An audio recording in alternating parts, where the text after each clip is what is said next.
लोग तुम्हारी चिता की आखिरी लकड़ी के जलने तक वेट करेंगे और जब वो आखिरी लकड़ी भी जलकर बुझ जाएगी तब तुम्हारा भाई बेटा दोस्त ये सब अनंत समय तक शमशान में छोड़कर तुम्हारी अगली यात्रा के लिए अलविदा बोलकर छोड़कर वापस अपने घरों में लौट जाएंगे। कुछ दिन तुम भी उनके बीच जिंदा रहोगे कि अच्छा इंसान था, थोड़े दिन और जी लेता और फिर समय के बाद में तुम्हें कहीं पीछे छोड़कर आगे निकल पड़ेंगे। वो तुम्हारे वापस आने का वेट नहीं करेंगे क्योंकि उन्हें पता होगा कि जो एक बार चला गया वो वापस नहीं आता। तो वेट करने से क्या फ़ायदा, बस तुम्हारी कहानी यहीं पर ख़त्म हो जाएगी। तुम ऊपर से सोचोगे कि लोग कितने स्वार्थी थे, जब मैं उनके काम आता था तो कितने पास रहते थे, आज जब मैं इस दुनिया से चला गया हूँ तो तब भी दुनिया वैसे ही चल रही है। तो तुम्हें अफसोस होगा कि मैं लोगों के लिए जन्म लेकर पृथ्वी पर गया था। तुम उनसे बहुत सवाल करना चाहोगे लेकिन तुम लाख कोशिशों के बाद भी तुम्हारी आवाज़ उन तक नहीं पहुंच पाएगी। तुम वापस आकर दोबारा ज़िंदगी जीना चाहोगे क्योंकि तुम्हें ज़िंदगी जीने का मतलब तब समझ आ गया होगा। तुम्हें महसूस होगा कि तब तुम अपनी लाइफ में आसपास के माहौल में खुद को कितना भूल गए थे।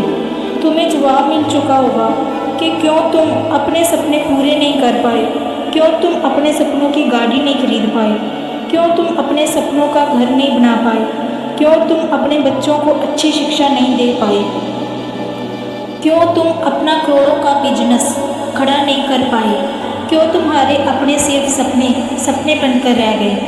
तुम्हें सबसे बड़ी सीख मिल चुकी होगी कि अगले जन्म में कुछ ना कर पाया ना तो कम से कम टाइम वेस्ट नहीं करूँगा।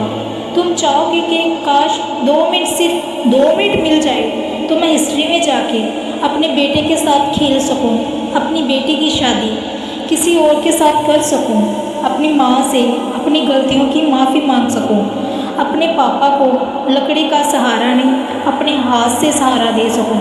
तब तुम्हें लगेगा कि मेरे पास 24 घंटे थे, 52 हफ्ते थे, कई सठक थे, लेकिन मैंने कितना टाइम वेस्ट किया। माँ जगाते जगाते थक जाती थी लेकिन तुम रात के 11 बजे पढ़ने के बहाने और सवेरे 8 बजे तक सोते रहते थे। लेकिन असलियत क्या थी, तुम चैटिंग करते थे, अपनी फ़ोटो को एडिट करते, अपने समय को अपने आप को स्मार्ट दिखाते थे, गंदे वीडियोस देखते थे। कितना टाइम वेस्ट करते थे तुम। जब माँ का फ़ोन आता था तब तुम अपनी जवानी वाले प्यार के साथ बातें करते थे और जब तुम्हारी माँ सो जाती थी तो तुम फॉर्मेलिटी के लिए एक मिस्ड कॉल करके छोड़ दिया करते थे ताकि तुम सुबह सुबह ये दिखा सकोगे तुम्हें इतनी रात को भी बैक कॉल किया। छी मोनो इडियट। तुम हर काम को कल पर टाल दिया करते थे। जो हाथ तुम्हारे बूढ़े माँ बाप को सहारा देने चाहिए वो हाथ बिना मतलब के फ़ोन पर उंगलियां फहराने में बिजी रहते थे। तुमने कितने घंटे सुबह लेट उठने की वजह से बर्बाद किए। उन घंटों को मिला के कई दिन बन जाते, दिन से महीने और महीने से कितने साल की ज़िंदगी तू एक्स्ट्रा जी सकता था, मेहनत करके अपने सपने पूरे कर सकता था, अपने माँ बाप को भी कहीं घुमाने ले जा सकता था, अच्छी किताबें पढ़ के अपनी लाइफ में कितनी वैल्यू ऐड कर सकता था। अब मरने के बाद 1 मिनट भी क्या, 1 माइक्रो सेकंड भी नहीं मिल सकती क्योंकि ज़िंदगी में कितने साल तो पहले ही मिल चुके थे तुझे। पर थैंक गॉड ऐसा कुछ भी नहीं हुआ अभी, तुम अभी मरे नहीं हो। थैंक गॉड कि तुम थैंक गॉड बोलने के लिए इस धरती पर बचे हुए हो। तुम्हारा वक्त, तुम्हारे सपने अभी पूरे नहीं हुए हैं। तुम्हारे माँ बाप, घर वाले तुम्हारे सफल होने की वेट कर रहे हैं। तुम्हारा दिल अभी भी तुम्हारे सपने पूरे होने की वेट कर रहा है। थैंक्स गॉड तुम्हारे हाथ की घड़ी तुम्हें वो दिन दिखाने की वेट कर रही है जब तुम एक हीरो की तरह लोगों के सामने खड़े होगे और लोग तुम्हारे रियल गाने सुन के आंसुओं से भर जाएंगे, मोटिवेट होंगे।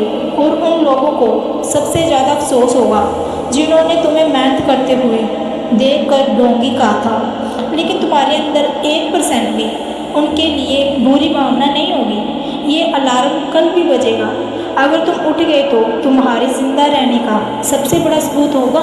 अगर तुम अलार्म बजने से पहले उठ के अलार्म को बंद करते हो, अपने काम में लग गए तो तुम्हारे सफल होने का सबसे बड़ा सबूत होगा। अगर तुम अब भी डेली 12 घंटे सोओगे तो तुम्हारी आधी लाइफ तो मरी हुई के समान जियोगे, क्योंकि सोता हुआ इंसान और मरा हुआ इंसान इस दुनिया में नहीं रहता। तुम्हारा आउटपुट एब्सोल्यूट ज़ीरो रहता है। अगर तुम डेली 8 घंटे सोओगे तो तुम्हारी 1/3 लाइफ तो ऐसे ही ख़त्म हो जाएगी, और अगर तुम डेली 6 घंटे सोओगे तो तुम्हारी 1/4 लाइफ तो ऐसे ही गुजर जाएगी। अरे कोई महान लोग तो सिर्फ 4 घंटे ही सोया करते थे।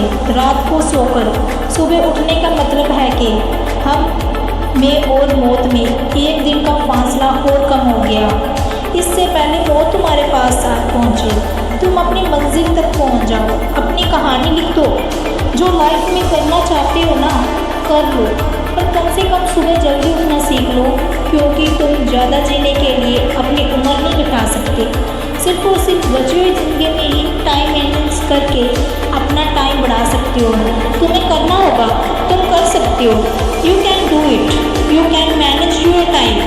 तुम्हें बाद में पछताने से पहले अभी अपने टाइम को सही ढंग से यूज़ करना होगा। जय हिंद, वंदे मातरम।